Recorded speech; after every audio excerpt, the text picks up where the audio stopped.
Hey folks, we're back with Legends of the Outdoors, another episode. I'm sitting here with a man that I've known pretty much all my life and admired. He's legendary. He's one of the greatest outdoor riders I've ever known. Fabulous duck caller and a really good crappie fisherman. I mean, he can do it all. This is Steve McCadams sitting right here. Steve, thanks for coming on Legends of the Outdoors with us. Glad to be here, and I appreciate the flowers. Steve and I go way back, and I'll tell you, he's had an amazing career in the outdoors. Steve, tell us a little bit kind of how you got started. I know you were in college and started making some money guiding, but...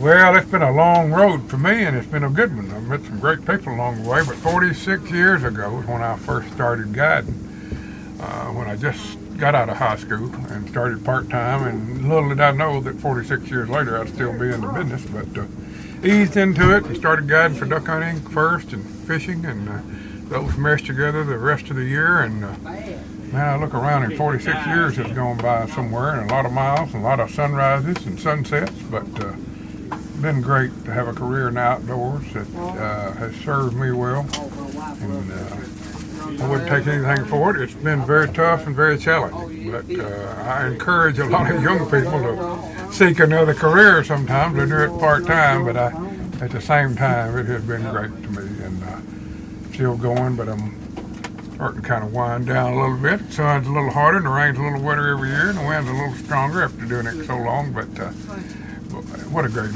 opportunity I've had, and got to make a living doing something I enjoyed, and a lot of people don't get that opportunity, so I've been blessed. Well, I know, Steve, you've guided a lot of really great people in your career. You've guided a lot of well-known people, country music stars and baseball and football players and such, but I've watched your career for so long, and of course you were inducted into the Legends of the Outdoors National Hall of Fame, and with a lot of other folks that you've been around. You've been featured in just about every outdoor magazine that there is on the planet, and you've written for a lot of those. Tell us kind of about how you got in your writing career. Yeah, I started working with people early on, and that were outdoor writers, and got some national articles published, and I would talk to them while they were in the boat at the duck mine and find out what kind of camera they were using. And they were traveling across the country to come do articles and stories and shoot photos, so I thought, well, I could do that too.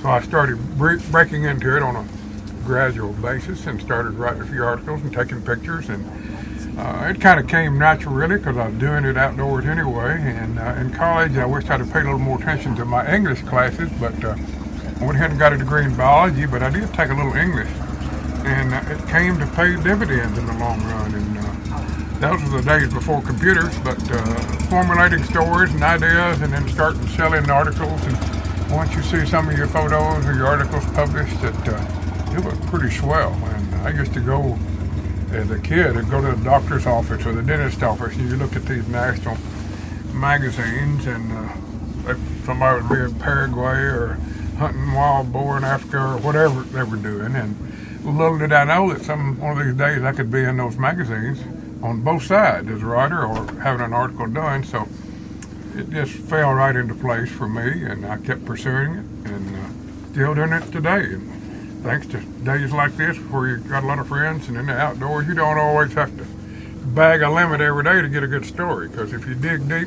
there's a story on every sunrise.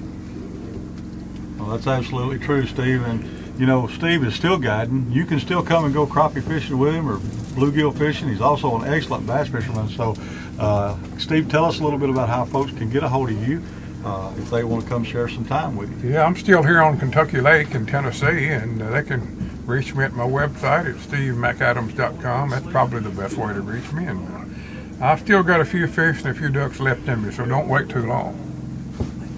Well, once again, Steve, it's been great hunting with you here on Reelfoot Lake. This is a place that you and I both dearly love. We don't get to come very often. We don't get to share time very often, but I tell you, it's been a great 2 days hunting here at Reelfoot. We've enjoyed having you here, and can't wait till next year. You're invited back next year, and we hope that you can come. And hey, folks, until next time, it's Legends of the Outdoors with our Legends of the Outdoors Hall of Fame members. What's his name?